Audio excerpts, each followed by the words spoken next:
a magia do futebol. Somos diferentes, mas torcer nos faz parecidos.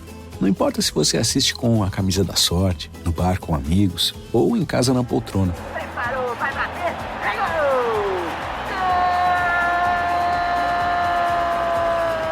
Se você é o que grita mais alto, o que só comemora depois do replay, cada um torce do seu jeito. Coca-Cola, torcer é pra todos. Meu nome é Cairo Santos e eu sou kicker e único brasileiro jogando na NFL. Cada chute, cada jarda conquistada, cada passo me levou para mais perto dos meus sonhos. Agora, a cada R$200 em compras com seu Visa cadastrado, você tem a chance de ficar mais perto do sonho de assistir ao Super Bowl 59. E usando o seu cartão de débito, você ainda concorre a prêmios diários de até R$1.000. Não importa o tamanho do seu sonho, dê o primeiro passo. Visa, apoiando seus passos aonde você quiser chegar.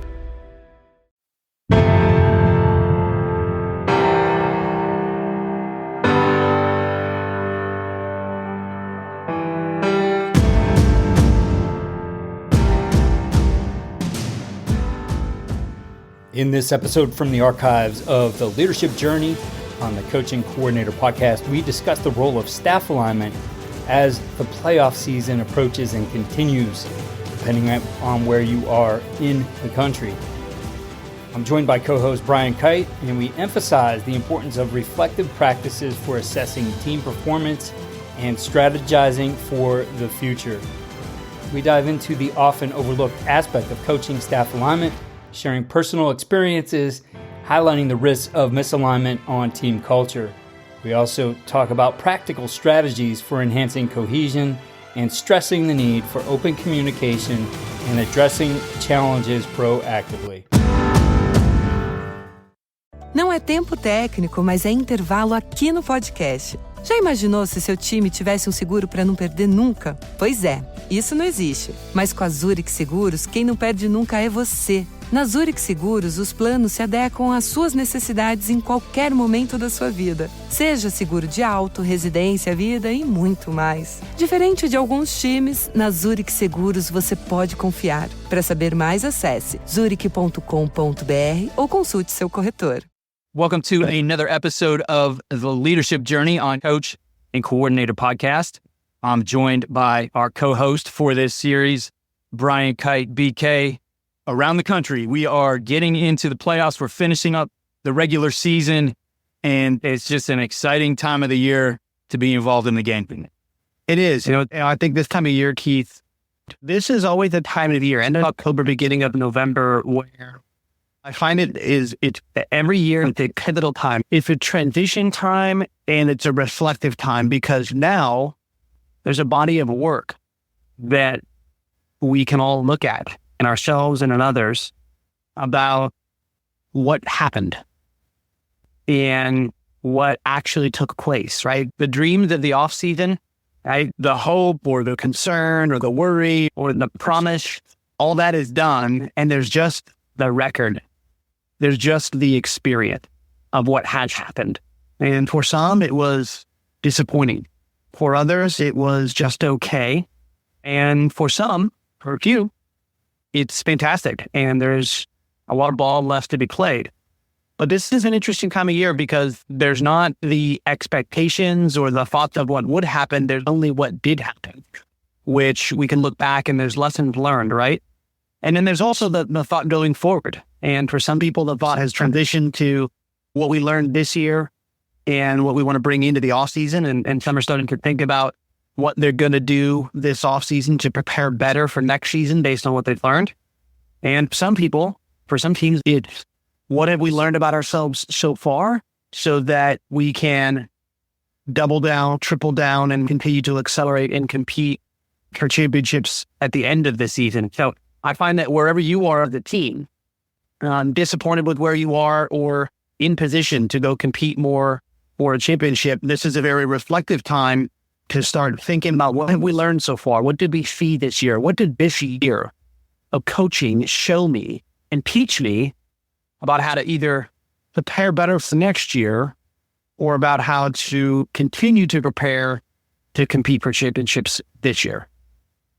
And to relate it to something that is very football-esque, it essentially is a self-scout for where you're at with your culture, with your leadership, with all those kinds of things. We do it all the time for our offense, our defense, our special teams, taking a look back, really diagnosing where we've been strong, where we've been weak, what tendencies have developed within offense, defense, special teams. But now it's the opportunity really to take a look at that in terms of our culture. It's very much the same way that it's the opportunity to analyze, like you said, all those things that have happened and learn from. Yeah, it is. And the topic for today that I'd like to address is equally relevant to the team that has its eyes turned toward the next season. And look, for teams that may be sitting at, well, look at this way, for teams that are sitting in a spot where the season is not done, but the season will be over soon, the non-playoff teams, the eyes turning toward the next season doesn't mean that in any way you are not living in the moment and competing for this season. But I think it's very real for coaches who understand that they're not going to be competing in the playoffs this year to say, hey, I want to continue to compete right now. But the eyes kind of turn towards what are we learning about who we're going to become in the offseason. And now this season is finishing, but this season also becomes a rep for next season. And we start looking at, hey, why did we end up 3-7 this year, or 5-5, or whatever it was, and how can we improve on that for next year, and how can I do a better job? I think that's part of the reason I want to talk staff alignment for that group. And then there's the other group who is competing is going to make the playoffs, and they're looking at, hey, how do we continue to stay aligned with our staff, and how do we continue to make sure that our staff is in a good position to assist our players to compete in the playoffs and really go see if we can make a run. And the reason I want to talk about this, Keith, particularly now, is I want to start opening this conversation. It's one I've been having a lot with a lot of my coach clients, a lot of the teams that I work with, a lot of the coaches that I talk to. It's an observation that I've had for a while that I've just recently started sharing more. And it's that what I see at every level is more time is invested into trying to get players aligned that I think we underinvest and underobserve whether or not the staff is aligned. I think we treat staff alignment in two ways. We either assume staff is aligned because they're there and they're adults and they're working. Therefore, they probably are aligned or they should be aligned. Or number two is we know that they're not aligned,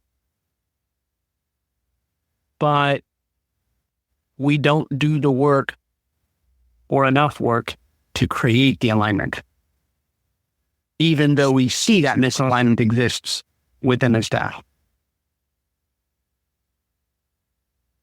Yeah, BK, that's something I mentioned to you before we got going, something I've lived as a coach. And I think back to my third year as a head coach.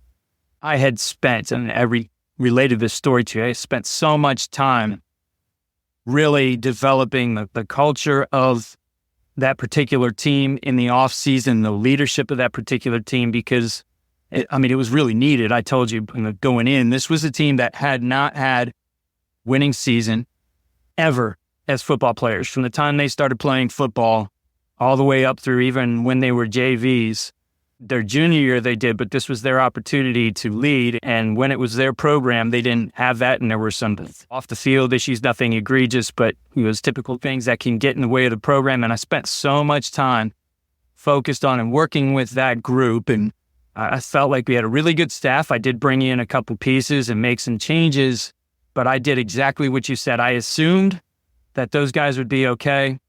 And before you knew it, I saw some problems. I don't want to say ignored them, but kind of didn't really address them directly. And because of that, while the season turned out well, we had a lot of work to do moving forward. Those are things that are tough, and it could have been avoided by doing a better job up front and understanding what my staff needed, what that group of people needed to be able to be aligned and to do their jobs in the right way too. And you can't take it for granted. And I see it happen all the time. And usually, you could talk to any staff. This goes like without saying. And most staffs, there's a guy or a couple guys who aren't getting along. Somebody, whether it's a coordinator or the head coach, knows about it and wants to avoid any kind of confrontation. And they just set it aside and think, well, we'll address it later. We'll address it after the season. And unfortunately, it usually chips away at your culture. And one way or the other, whether it doesn't come to the forefront, it's still in the background. It's going to chip away at what you're doing. I think, Keith, I appreciate you sharing. I appreciate you putting it out there. I think we can call it ignoring. I think there's two ways to ignore. And this is true for me. Right? I mean, can we say that if we see something but do nothing about it, like nothing real about it, right? Like we don't own it and take responsibility for it and addressing it. I mean, can we really say that we're not ignoring it? No, actually you can't. We can't. I don't think we can, right? Like when I have something in my life that I see and I can see that it's happening and that it's not good for me, and then I don't do anything about it, just because I see it and acknowledge it in my mind doesn't mean I'm not ignoring it. In fact, I could make a case that for all of us, and for me in my life, the only kind of ignoring, in fact, this might even be the definition, now that I'm actually saying this out loud, it actually might be the definition of ignoring for us, to see something and do nothing about it. Otherwise, it's just a total lack of awareness. If that is, then I'm not ignoring it. Ignoring, I think, is when we see but don't truly acknowledge to the point of doing something about it. Because, look, if you are in any profession, if there's something going on that's a detriment to you or to your effort, and you have no idea it even exists, like let's just take this example. If you have a lack of alignment on your staff, and there's something going on in your staff that is significantly or in some measurable way undermining your ability to compete, and you have no idea it even exists on your staff, it's either a complete and total lack of awareness that everyone is hiding it from you, and they are extremely gifted, or you are incompetent. Right? Like if you have no awareness of it, you're either incompetent, or it's just an extreme lack of awareness because everybody else is hiding it from you, in which case they're incompetent. Okay? Right. But more often than not, what happened in life and becomes, the topic here of issues that show up within staff alignment is most of the time we sense the issue. We see the issue. We feel the issue. We hear the issue. And then we don't address, own, work, wrestle with, grind on, listen, empathize, challenge, press, and ultimately resolve the issues when it comes to staff alignment. And I think there's a handful of reasons why. I'm going to just explore some of the reasons why and, just kind of talk through some of these things. But let me make this big point early, okay? Here's the big point, just in case somebody, has to jump out of their car or needs to jump off this podcast for whatever reason so that you can come back to this. Here's what my observation is. My observation is this. In coaching football, there is no more important future for this game and for your competitive excellence than the alignment of your staff. It is the number one, absolute, most competitive advantage that you gain. Without it, nothing else matters. With it, everything becomes possible. Without it, nothing else matters. It is the future of the teams that are going to win and lose. It is the staff that can create and push staff alignment first. And here's why, Keith. Because everything in this game is harder to hold together now than it was even 10 years ago. Everything is harder to hold together. I was having a conversation with a Power 5 head football coach this weekend who I was talking to, and we were talking about, he was kind of just putting on the table all of this stuff happening around college football right now and how challenging it is for him as a coach. He's a super successful coach. But he was talking about how hard all of it is. And it was just how hard it is on him. And he's just kind of, what do I do with all of this? And that's just him, let alone having to hold together a staff of 10, 15. And the compounding factors that jumped on that. I was talking to a Power 5 strength and conditioning coach over the weekend. And he was quietly and secretly expressing to me that the biggest issue on his team isn't the players. It's the staff. And that only a couple people really see it and acknowledge it and know it.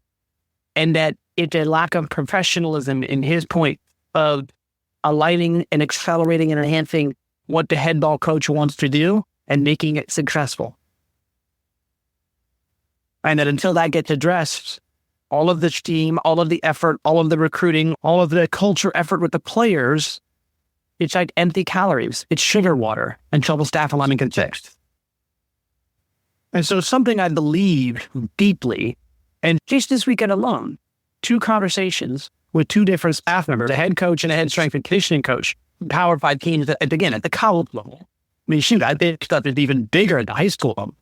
There's a lot of local politics that go on, right? A lot of local stuff that happens. It's the single biggest issue that is not being addressed. And right now, there's at least a 2-to-1, probably more like 3, 4, or 5-to-1 ratio of alignment messages and quote unquote training and effort being put into player than there is into staff. And I think on a great team, there's at least a 1-to-1 ratio between the amount of effort you put into getting your staff aligned as you put in effort you put into getting your players aligned. On most teams, though, that ratio is more like 5-to-1. 5 times the effort is put into getting the players aligned than the effort put into getting the staff aligned. Don't you see that too, or do you not see that? I don't want to put words in you. I definitely see it, Brian. And when I think of that, it goes back to, a topic you and I talked about earlier this season, the player-led teams. And some of this stuff over the course of the season between the coaches not being aligned, doesn't start to come to the forefront maybe till they hit adversity. And sometimes that particular team may avoid any of it in that year and come through it, like everything is aligned. But next year's team is going to be different. And I think just hearing you talk about this, I think that's where you see like a program that graduates a really good team and they put it all on the talent, where I wonder how much really goes to maybe that staff wasn't aligned. You had a great player-led team, and now it's time for the coaches to lead and everybody's not pulling in the same direction. Now you have some issues. And I mentioned to you, was talking to, Power 5 coordinator this past weekend, and they made some changes on their staff. And to maybe not give away who it is, I won't even mention the position he's in, but it's, the big thing I see in you guys and just watching and hearing the player interviews, watching the sideline during the game, watching your interaction with the players is there seems to be more trust and communication happening. Your schemes are great. Some of the new things you're doing are great, but that's not what's winning you the ball games. It's the changes you made, and really we could call that alignment. And I don't know the previous coach who was there was let go, but something with that obviously made a difference in alignment. We don't want to be in that position where it's mid-season. You don't see it at the high school, really. You see it in college and pros, but really at any point where you have to let people go. In my opinion, there's always a way to develop, and maybe you do come to a point where you have to part ways, but usually it's because it's back to that word. You've ignored something along the way and you've reached an impasse. So you really damaged the relationship to the point that to part ways is the only option. And like I said, I've made those mistakes, and it's something really worth paying attention to, especially right now at this time of the year. You can find it, you can see it, go out and address it, fix those things now, because whether it's next week or 5 weeks from now, it all starts again. And if you don't have that in place, you're really starting from behind. Yes. And let's talk for a minute, Keith, about what do I mean? What do I mean by alignment? Maybe I'm interested in hearing your view of alignment, but I say, what do I mean? Just since I brought the topic up, what I want to make sure everybody understands what I mean by alignment, what alignment is and what it isn't. Let's start with what it isn't, because there's a lot of tribes. What I'll see happening in this on teams, I'll see this happening in businesses as well, is I'll see people using very cheap and shallow they'll use display of alignment rather than actual alignment, if that makes sense, right? They'll try to display some alignment or posture for alignment while just to buy them space to go do what they wanted to do. Does that make sense? You ever see that? Yes. Yeah, definitely. Where people posture for alignment.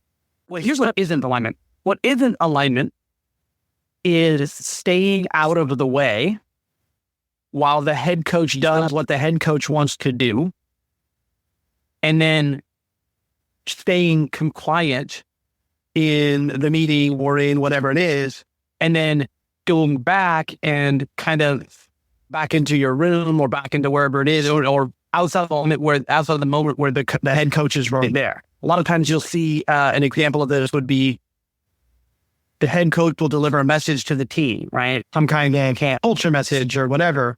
And I'll hear a staff member say, what is it about alignment? Well, it's like, well, the head coach's job is culture, and I'll let the head coach do that. And then when he's done with that, he'll do culture, and then I'll just go out and teach the D. And they'll think that alignment is just letting the coach do what the coach is going to do, and then I'll come over here and I'll do steam in my room. That's not alignment. That's you getting out of the way and letting the coach do something, and then you going back and not aligning with it. That's just you making him do the culture work. What isn't alignment is complying with something that you don't agree with, and from a scheme perspective or a decision perspective, and then not putting your full effort into the thing you don't agree with, and then it isn't successful, and you say, I told you so. This happens way too often. A decision gets made, you don't agree with it. Because you don't agree with it, you don't give it your best efforts. Sometimes, a lot of times, people will posture like it's their best effort. They'll act like it's their best effort, but they won't like it, and so they won't really put because they never really believe in it. But it's going to happen anyway, and so they kind of do a halfway effort or an 80% effort. I think this one is particularly dangerous because players sense in coaches when a coach is not behind the decision and when a coach doesn't really believe in it. And so when a player starts to sense that, the player loses confidence in the actual scheme or whatever it happens to be that the coach is doing. And then the effort is the scheme or the game plan or whatever it is not executed particularly well. And then it's not executed particularly well. Those kind of half-resistant coaches say, I knew this scheme would never work. I told you. But you were responsible for the reason it didn't execute well. I saw this with players. Did you ever see this with players? Where a player didn't like the scheme and didn't really commit playing the scheme out, and then the scheme didn't work, and the player tried to say, I told you so? I think you see it from players and from coaches. I've seen both. Yeah. It's more. I can remember my playing days. I can remember guys I played with who didn't like a game plan and then would just complain and bitch about the game plan the whole time or a technique that we would play. And then they would play some poor version of the technique or some poor version, floppy version of the scheme. And then it wouldn't work because they didn't really try their top level or commit to it. It didn't work. And then they'd try to say, I told you so. Yeah, I just saw that this past weekend thinking of the Broncos and what Joe Flacco had to say after the game, where the comment from wherever I was reading this was, he threw his coaches on the bus and, was complaining about game plan and their decisions. And, the reporter was quick to point out that he didn't necessarily convert in those situations either. But, he's quick to point out where he didn't like this decision or that decision or the game plan or whatever it might have been. So Yeah, it's a very dangerous, obviously, to your culture when these kinds of things happen. Yeah. And then obviously there's more egregious lack of alignment. I wanted to address the subtle lack of alignment. The subtle lack of alignment that I want assistant coaches, coordinators, head coaches to watch for. The subtle lack of alignment is lack of alignment in silence, where it looks like people are compliant, where people are just agreeable, or they kind of sit on the side while somebody else carries the weight of any particular thing in total. Could be culture, could be scheme, could be, a tough decision with a player. It could be anything. The subtle lack of alignment is where everybody just stays silent, even if they don't completely agree with it or they don't want to participate in it, and they make somebody else carry the full weight. That's a lack of alignment. It's an imbalance of responsibility on too few people within the program. It's not pulling on the same rope. It's not a united front. It's not those things. And then obviously there's when you're in the room and then get out of the room and share a slightly different message or a significantly different message. There's that. And then obviously there's egregious lack of alignment, right? There's the not agreeing with the way something is done and doing it the way you want to do it. Or, I've seen this as a player where something gets shared by a head coach or by a coordinator and then, the room changes and there's some other people there and either the position coach or the coordinator says, yeah, I know he said this, but really what we're going to do is that. And it's more egregious, right? It's more direct lack of alignment. And so we got to watch for that. So what do we want to look for in alignment? What we want to look for in alignment is this. Let's use a high-level rule, right? A rule of thumb. This is what I mean by a thickening. Something that helps guide everything, and that's this. Alignment is when really two things happen. Number one, everything you are doing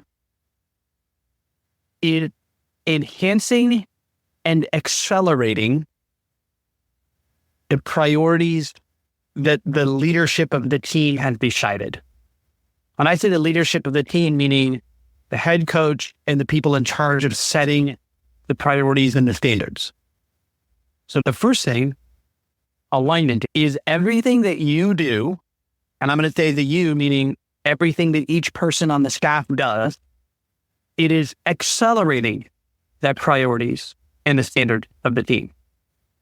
You have to enhance and you have to accelerate as an individual staff member. Number two is that you know what your job is in enhancing and accelerating what this team is doing. So the first, you have to enhance and accelerate. The second, you have to know what your role and job in that is.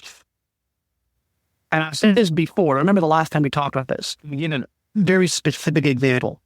If you coach the cornerbacks and you hear the head coach talking a culture message and an attitude message and a mindset method in the team room, your job is to enhance and accelerate that message inside your room of the quarterback and turn that message from a head coach into real, tangible attitudes and actions among the cornerbacks in that room during practice and during games.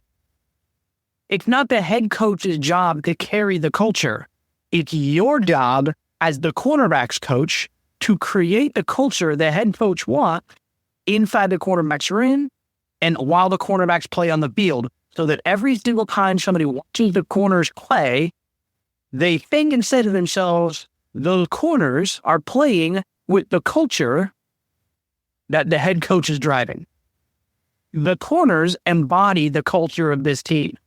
Where did that come from? It came from the way the corners are coached by their cornerback coach. That is alignment. What's not alignment is the corner coaching technique, routine, and game plan, and strategy, and press, and bail, and opening the hitch, but not really teaching the corners the details of the culture of this football team, because that's the head coach's job. That's not alignment. It's a lack of alignment. And it creates a gap in players' minds. I hear my head coach talking culture all the time. I hear my head coach talking leadership. I hear my head coach talking about this. But my position coach doesn't really ever talk about that. He's kind of a hard ass. He just gets in and he just does this and this. Next thing you know, the players are torn. They've got a head coach who talks leadership and culture, and they got a position coach who rarely does. Who are they following, Keith? Well, I think they actually could follow either one. And it's not good that maybe, that position coach who's out there spending all the time on the technique is kind of trained by the head coach. But also there's that possibility that position coach who is not promoting the bigger overall culture, because he's not doing those things, kind of de-emphasizes that to the players. So I could see it really happening either way. And I don't think either one is good, because if all of that comes from the coach and he's head coach, he's very charismatic and the players really only are following him, maybe they're not as compelled to say that what this other coach is telling me is as important. So I think you need the balance of that from your player. You need to see the big picture, but that coach needs to, like you said, he really needs to be hammering that home and driving it home with those players, especially as it relates to their particular job on the team. I see the inverse happening also, right? I see the head coach who does not care about culture and the leadership, et cetera, and the head coach is the hard ass who thinks all the other stuff is soft. And then there's a position coach who really believes in the power of, attitude and mindset and the ability for that part of the game. And then I bet you I get equal messages, equal questions from both head coaches who don't have alignment with their assistant coaches, meaning head coaches who are frustrated they can't get assistant coaches to take more responsibility for certain things. As I get messages and questions from assistant coaches who are talking about a lack of alignment upward to their head coaches, because the head coach doesn't believe in culture or they're a yeller and a screamer, et cetera. I see that with other players, right? Or other scenarios where the player is dealing with a head coach who is more command and control oriented and pure scheme. And you have an assistant coach who believes in culture. And a lot of times the assistant coaches, and this is where it's interesting, the assistant coaches want the head coach to take more culture responsibility, and they get really frustrated when they don't. And I've got to tell the assistant coaches, listen, your job is to align.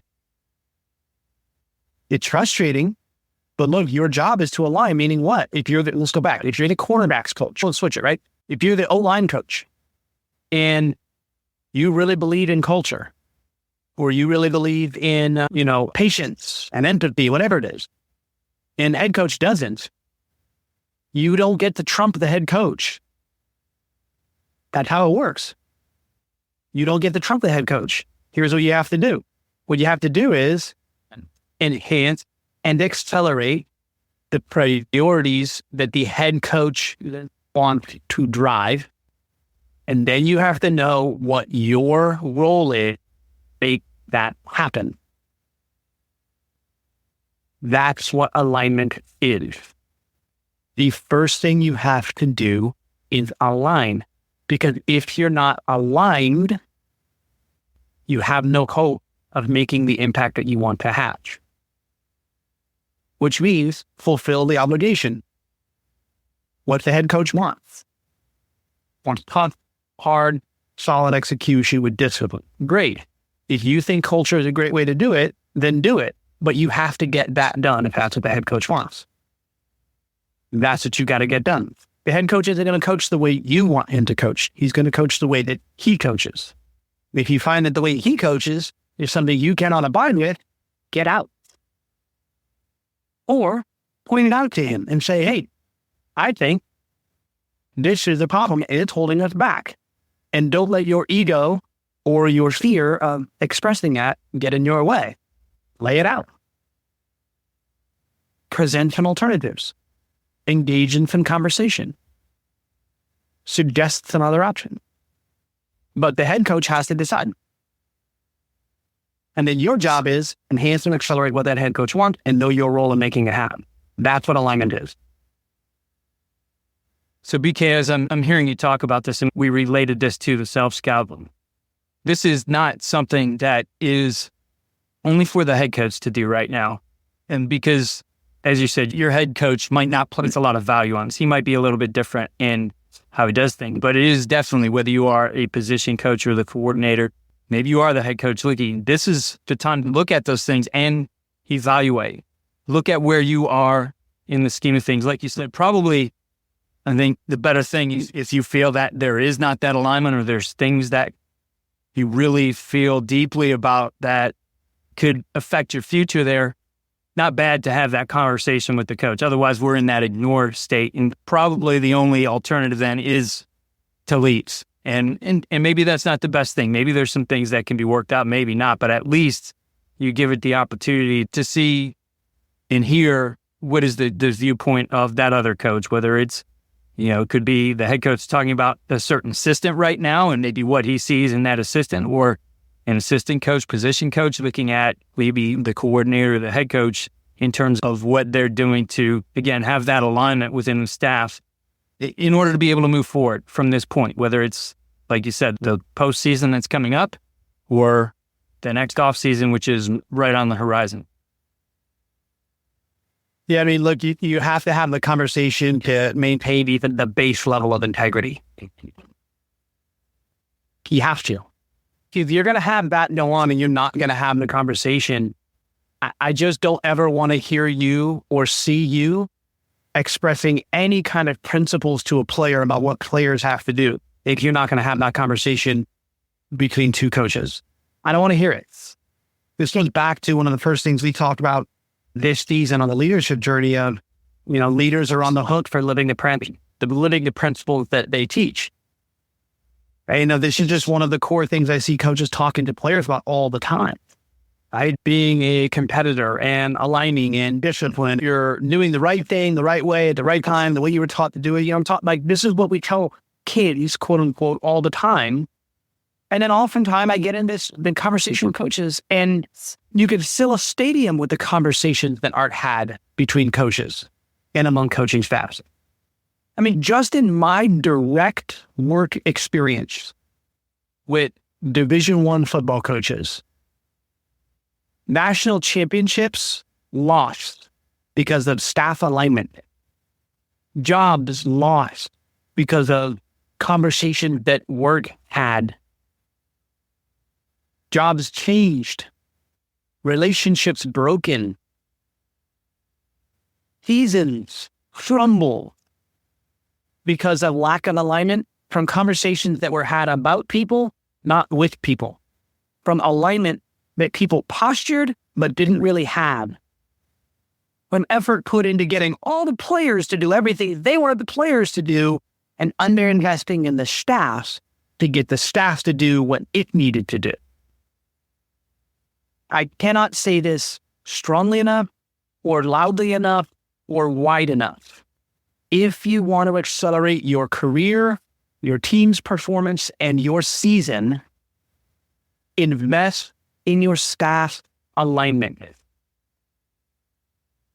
Go all in on staff alignment. If you can't get your staff aligned, you are not going to get your team aligned. If you can't get your staff members aligned, why would you think that a non-aligned staff is going to create an aligned group of players? It's silly, Keith. It's silly. The competitive landscape is so hard right now. It's so challenging. And I don't just mean on the field. What's the stuff we talk about, Keith? We talk about stuff going on in social media. We talk about stuff going on socially. We talk about stuff going on in communities, in schools, with parents, with recruiting, with the NCAA, with the transfer portal, with all the politics, and on field.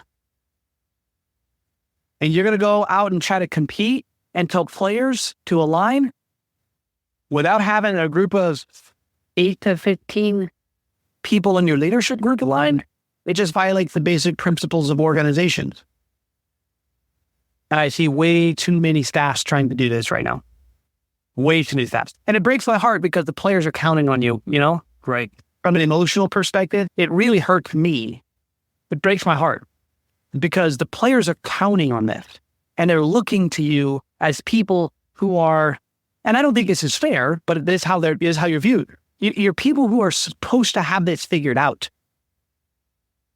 They're looking at you as these adults who are vessels of principles that we want players to embody.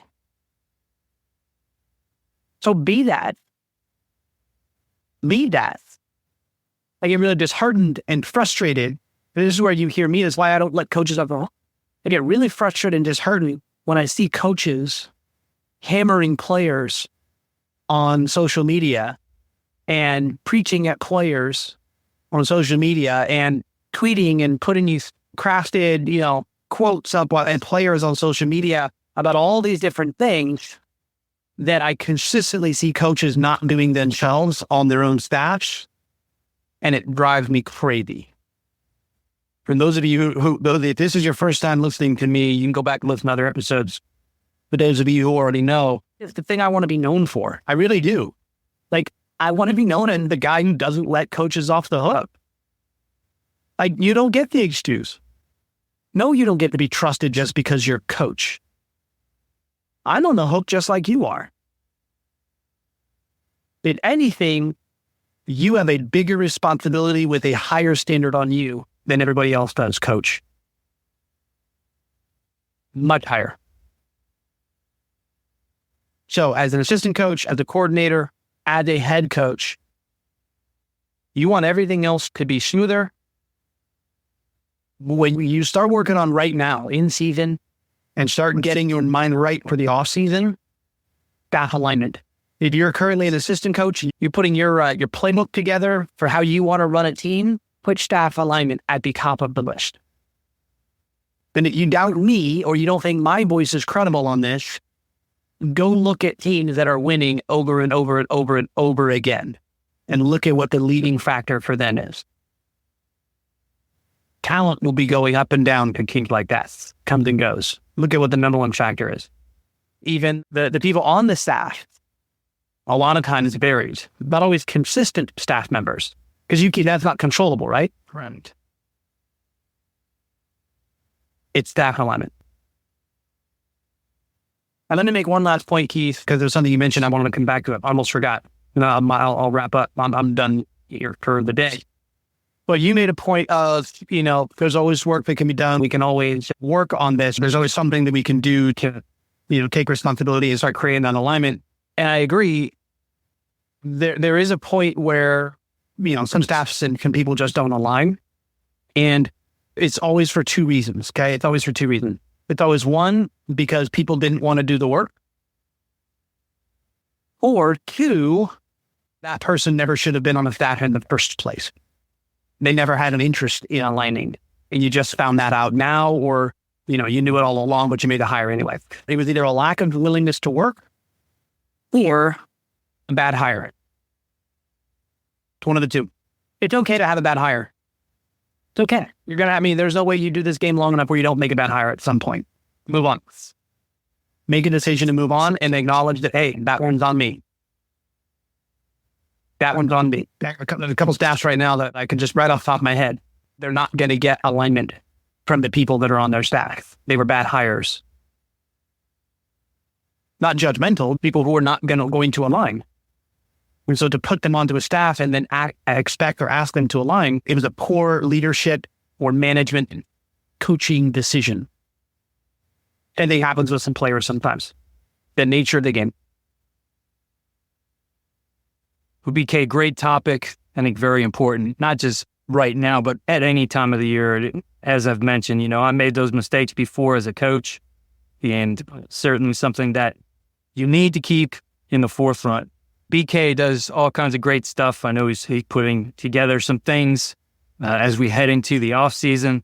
He is here to coach the coaches, but something you can get right now is his daily discipline. It's one of my favorite things in the morning. In fact, I retweeted it. And just so you know what the daily discipline is, it is very short. I'll read today's. It's only going to take 30 seconds. 3 reasons to choose discipline over motivation. Discipline made simple. Motivation needs to feel like it. Discipline decides and goes. Motivation waits for energy. Discipline creates the energy it needs. Motivation is at the mercy of uncontrollable factors. Discipline maximizes the factors in its control. Embrace the chase, do the work. That's a daily discipline, something very impactful. You could read in 30 seconds most of the time, and it's in your mailbox daily in the morning. One of the first things you can read and get your day going the right way. BK, how can coaches get that? Easiest way to sign up is at dailydiscipline.com. Put your name, email address in, and you will get it starting the next morning at 6 a.m. Eastern. It is totally and completely free. Email comes Monday through Friday, and would love to have you a part of the community. BK, as always, I appreciate your time. Thanks for joining us this week and helping us become better coaches and do a better job in this profession. Great to talk with you, Keith. Always fun. See you next weekend. Be sure to support our partners and check out the 10% toolkit for offers for our listeners. At Coaching Coordinator, we pledge to source the latest and greatest products and services available in the coaching marketplace. And we call this repository the 10% Toolkit. These resources are proven to help coaches win games and achieve all their objectives for their programs. Think of it as the buyer's guide for vendors and suppliers we trust with our seal of certification. Follow all we're doing at coachandcoordinator.com and follow us on X at Coach K. Grabowski.